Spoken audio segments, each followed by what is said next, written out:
आज हमारे साथ हैं भानु प्रताप शाही जी, जो पूर्व में स्वास्थ्य मंत्री रहे हैं और आज मधुपुर उपचुनाव में यहाँ पे पहुँचे हैं। इनसे जानेंगे कि मधुपुर उपचुनाव को लेकर और भाजपा किस तरह से तैयारी कर रही है पता करने के लिए।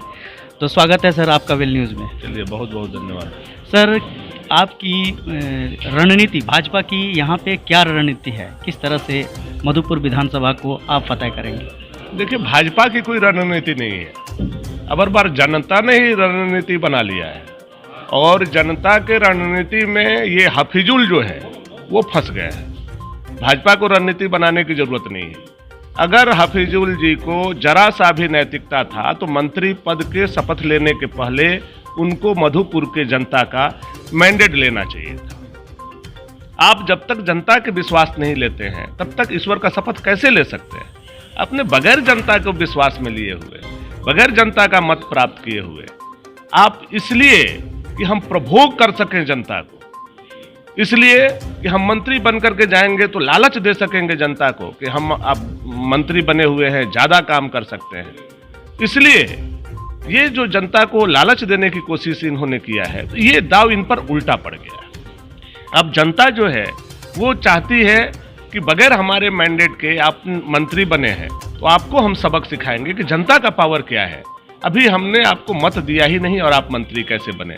तो ये जनता जो है रिवार्ड देना चाहती है भारतीय जनता पार्टी को, ये विधानसभा से। लेकिन जेएमएम तो कह रही है कि ट्रम्प कार्ड हम लोग खेल दिए हैं, लोगों का भी कहना है उपचुनाव में। ट्रम्प कार्ड जेएमएम को इसलिए ऐसा लग रहा है चूंकि सत्ता में है और सत्ता में जेएमएम जो है मतांध हो गया है।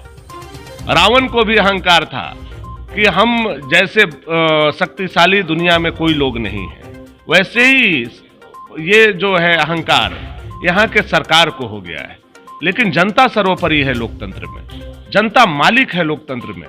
बगैर जनता के वोट के, बगैर जनता के कॉन्फिडेंस लिए हुए आप यहाँ अपने आप को अगर साबित करते हो, मजबूत बताते हो, तो ये गलत बात है। और मधुपुर की जनता उसका जवाब देने के लिए तैयार है। और आप देखिएगा कि इस अहंकारी सरकार का, इस रावण रूपी सरकार का अहंकार कहीं टूटेगा तो मधुपुर में टूटेगा और गंगा के प्रचंड प्रवाह में ये हफीजुल बह करके समुद्र में चले जाएंगे। स्वास्थ्य मंत्री रहे हैं और स्वास्थ्य पर एक सवाल है कि मधुपुर में स्वास्थ्य की जो सेवा है वो बहुत पहले से भी बहुत दयनीय स्थिति में रहा है। यहाँ पे डॉक्टरों की अभाव है, चाहे वो जेएमएम की सरकार हो चाहे आपकी सरकार हो। स्वास्थ्य के मामले में मधुपुर काफ़ी, यहाँ की जो स्थिति है वो दयनीय है। यहाँ पे अगर यदि गंगा नारायण जीतते हैं तो यहाँ पे स्वास्थ्य के लिए क्या व्यवस्था क्या होगी इसमें? देखिए, गंगा नारायण जी जीतेंगे तो वो सारे समुचित व्यवस्था करेंगे जो जनता के लिए अनिवार्य है, जनता की जरूरत है, उस डिमांड को पूरा करने का प्रयास करेंगे। इससे पूर्व 5 साल पहले अभी आपकी सरकार थी। ये मैं आपको बताना चाहता हूँ, मैं जब मंत्री हुआ करता था तो सौभाग्य से बाबा देवघर की नगरी में हम प्रभारी मंत्री भी हुआ करते थे और ISO 2006 मार्का अगर किसी पूरे ऑल ओवर इंडिया में अस्पताल को हमने दिलवाने का काम किया था तो देवघर को दिलवाने का काम किया था। देवघर अस्पताल का निर्माण, नया भवन का हमने करने का काम किया था। यहाँ तमाम समुचित व्यवस्था का उस समय हम लोगों ने दुरुस्त करने का काम किया था। चूंकि मैं श्रम मंत्री भी था तो देवघर का ITI भी हमने बनाया है, मधुपुर का ITI भी हमने बनाया है। वो दिन हम लोगों को याद है। उसके बाद लगातार व्यवस्थाएं बिगड़ती गई, फिर भाजपा की पूर्ण बहुमत की सरकार आई। इसमें हम लोगों ने 3 नए मेडिकल कॉलेज स्थापित करने का काम किया, जिसमें संथाल परगना में भी एक मेडिकल कॉलेज हमारी सरकार ने देने का काम किया।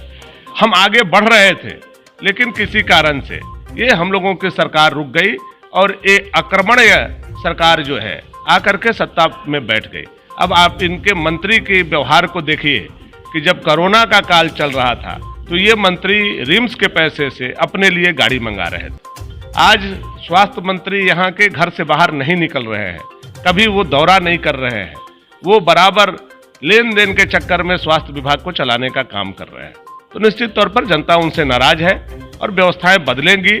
हम लोग विधानसभा जीतेंगे तो व्यवस्था स्वाभाविक रूप से यहाँ बदलेगी। एक अहम प्रश्न है स्वास्थ्य से ही, यहाँ पे एक अल्ट्रासाउंड की मशीन आपके सरकार के रीजन में खरीद की गई थी, लेकिन वो ना ही कभी चालू हो पाया और ना ही यहाँ पे वो अल्ट्रासाउंड की मशीन से आज अल्ट्रासाउंड किया जाता है।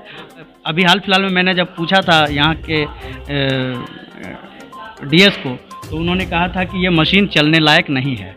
नहीं, देखिए, इसके बारे में हमको पूर्ण जानकारी तो नहीं है कि मैं उसको विस्तार से बता सकूं, लेकिन हमारा प्रत्याशी जीतेगा तो इन तमाम चीज़ों को सुधारने का काम करेगा। अल्ट्रासाउंड हो, सोनोग्राफी हो, मोनोग्राफी हो, पैथोलॉजी हो, या तमाम यहाँ के जो इंफ्रास्ट्रक्चर की आवश्यकता हो, वो हमारा प्रत्याशी करने का काम जरूर करेगा।